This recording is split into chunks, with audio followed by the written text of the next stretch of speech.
Blog Talk Radio.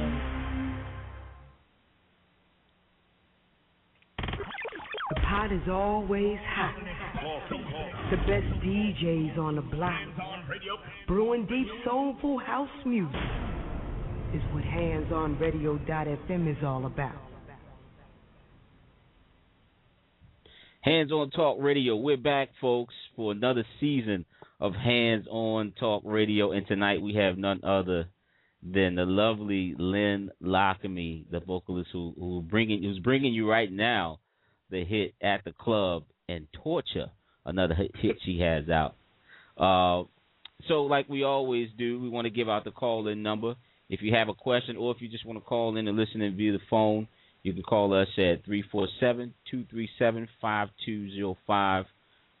For our international listeners, if you want to participate in the conversation, just go to handsonradio.fm/talk, and you can click the click to talk feature, and you can speak to us via Skype so that you don't have to dial an international long-distance number. So with all that said, we want to get right into the interview. We're going to go for an hour, although we got a little more time to play with if we have to. We'll see how it goes, play it by ear. Don't forget, when you do call in, if you have a question, press 1 on your dial, and I'll see your hand raised on the switchboard, and we'll get to you as soon as we can. And I always call off the area code first so that you know that you're on the air, and this call is for you. So, Lynn Lockamy, you there? Yes, I am. Okay. As always, we always like to start at the beginning. So what was the musical environment that you grew up in that gave us the talent that we know now as Lynn Lockamy? Oh, boy. My youth was really inundated with different types of music. Of course, in church it was gospel and hymns. And, when I tell the story of how I grew up with music, it's very strange. My mom attended a Baptist church, so we went to church on Sunday morning, and that's what I heard, gospel and hymns, and even the contemporary gospel that you hear today. We were kind of the pioneers of some of that in the 80s. But at the same time, I went to a Lutheran school, so I was learning more of a Lutheran style of singing hymns, and so there was this kind of Gothic sound that I absolutely loved. It was kind of reminiscent of opera. And so I would actually go to the Baptist church and sing what I heard in Lutheran chapel on Wednesday and scare half the church, and then come to the Lutheran school and sing the gospel, and they would go, she's singing way too much, too fast, too loud. And so that was always something that was controversial, I guess, for me as a child. And then I spent my summers on a mountain in Virginia. And that was old school, that old school gospel that you grow up on with your grandmother. And I would incorporate that in my repertoire. And then my dad was just old school R&B, soul. And so I grew up with all of those influences, the Mavis Staples and the Aretha Franklins and the Gladys Knights and then the Shirley Caesars. And, so I had a little bit of everything in my pot. And also was a PBS head for some reason. Channel 13 was one of my favorites. So I watched opera and tried to mimic it. And for that reason, I think I have many influences. Mm-hmm. Before I get to the next question, I forgot to introduce our co-host. Tina Sinuosa is with us tonight. What's up, Tina? You want to say hi to the folks? Hello, everyone out there in Hands on Radio Land. How are you? It's Sinuosa. Hey, how are you? I'm good. How you doing, lady? I'm good. It's great to have you on. I'm so excited. This is my first show co-hosting with Chuck. I feel great. I'm All sorry. Right. I'm sorry, son. I'm used to doing this solo, and I just have a little script I go through at the beginning, and I forgot to get you in there. But for everybody out there, Sinuosa is going to be co-hosting this show for probably the next 2, maybe 3 shows, and then she's going to take this show over and do her thing on here, and I'm going to fade into the background once again. So another note we want to put out there is that we also have the Hands on Radio chat room open. So I just saw somebody come into that chat room. So we're fielding questions from both chat rooms. So if you have any questions, feel free. You can post it in the Hands on Radio chat room. You can post it in the Blog Talk Radio chat room, either one, or you could give us a call. Like I said, the number here is 347-237-5205. Next question I wanted to ask you, Lynn, is have you had any formal training in music? Like, did you go to any music schools or colleges? No, I did not. I went to the University of Virginia and majored in political science and African studies, and I was pre-law. So I cannot say that I have any formal musical training, and I eventually went back and got a master's degree in adult education. Wow. Yeah. So I did not do the music thing. So how'd you quench your musical thirst in school? Did you sing in school or anything, or did you just? I sang in school. I wrote music in school. I remember having a roommate my second year of college who said, you should just drop out and go sing. This is ridiculous. I was singing everything on the radio, and at that time I think Babyface was really big and Whitney Houston was really big. So it was, for me, I just loved it. That was great music. Yeah. Okay. That was it. So you basically, sounds like you got some really heavy gospel roots, and I was reading your bio. Sounds like you're constantly revisiting gospel, throughout your career. Are you currently doing any gospel work? Actually, I am. I was recently requested to become a choir director at a church in Elizabeth, New Jersey. I had never heard of the church, never heard of the pastor of the church, but they asked me to come in, and I do that. I actually have rehearsals with them on Thursdays and conduct that choir on the first and fourth Sunday of every month.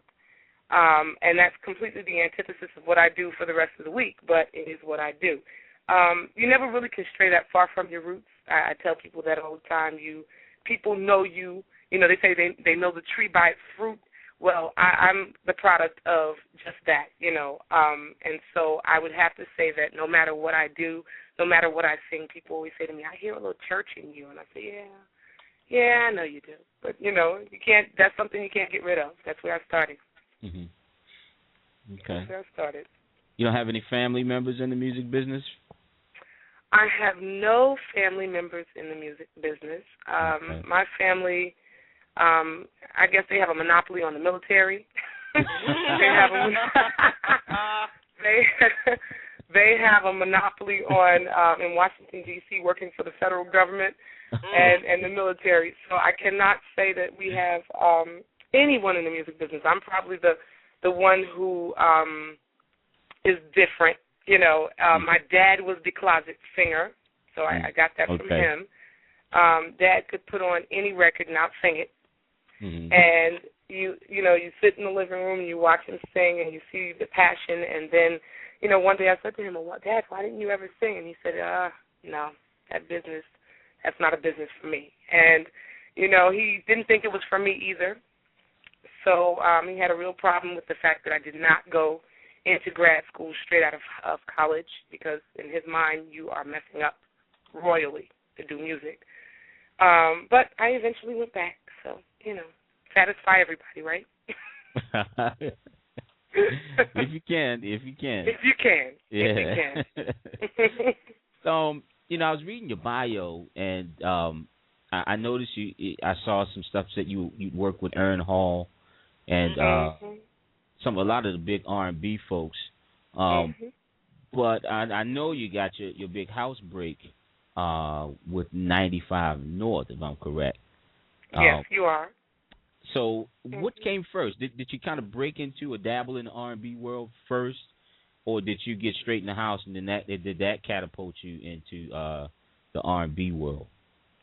I dabbled in house first. I was still in college at the time. 95 North is comprised of two young men who also went to the University of Virginia.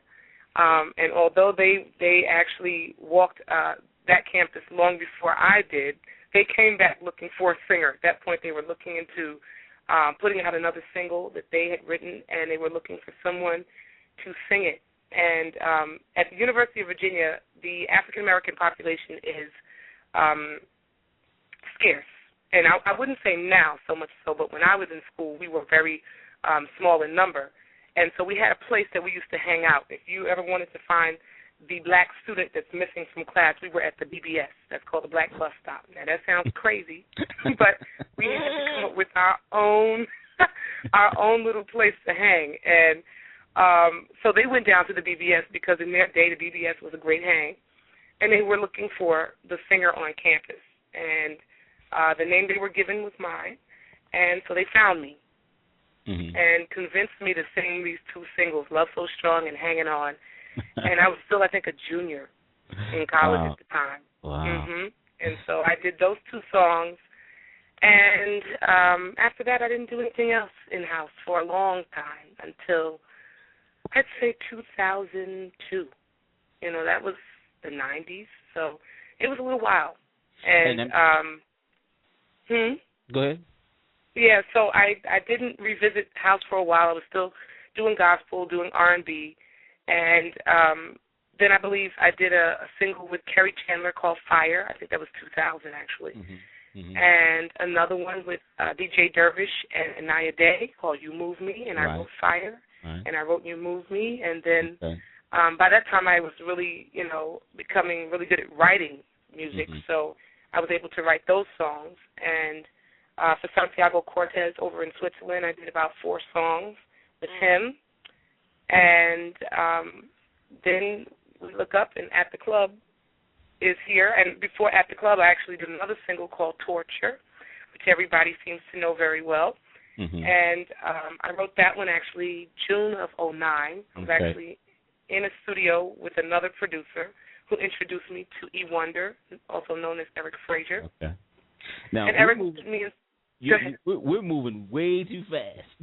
Oh, I'm sorry. We're gonna. I want to take it back. Let's just rewind back a bit because you took us over some years.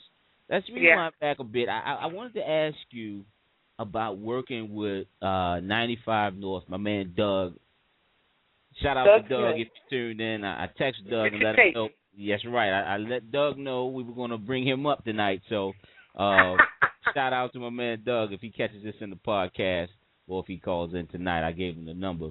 How was it working with King Street back in the day when, you know, in the earlier years? You know, you would really have to ask Doug that question more so than me. At that time, I think I was fresh out of college, and I recorded the song, and so my connection with King Street was minimal because I had not written the song. I was just the vocalist. I see. Behind the song. And, you know, in house music, unfortunately, the vocalist is an enigma. You never really know who the vocalist is until you become accustomed to the voice and you can say, oh, I know the voice. That's one of, I think, the greatest tragedies in house music is that you cannot put a voice with a name, with a face, which is commonplace in any other genre of music. But in house music, we have divided the face from the voice, and it's a tragedy. But at that time, I was just a voice, and so I can't say I had any dealings with 95, with not 95, but with Strictly Rhythm. No. King Street or Strictly, because I did a single for both. Yeah. Okay. Just wanted to know. I was curious if you had any involvement with them. No. As a vocalist, so it was just him as a producer deal. Unfortunately, that makes a lot of sense in the house world. I read you toured with Queen Esther Merrill and the Gospel Singers. Was that after your intro into house, or? That was after my intro to house music. Yeah. That was European tour through Italy, Germany, Switzerland, France, and Austria. Wow. And I would have to say that it was the most beautiful thing that you'd ever want to see. When it was time to come home, I didn't want to come home. I fell in love with Geneva, Switzerland, and I'm determined to go back. But it was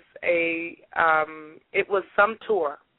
It was the embracing, like you would never believe, of artistry on the part of Europeans. They love gospel music, and what I love about the European audience is that they want to know who the artist is. They're very interested in the artistry, the creation of the artistry. They want to know where it came from. They're waiting outside when the show is over. They want to shake your hand. They want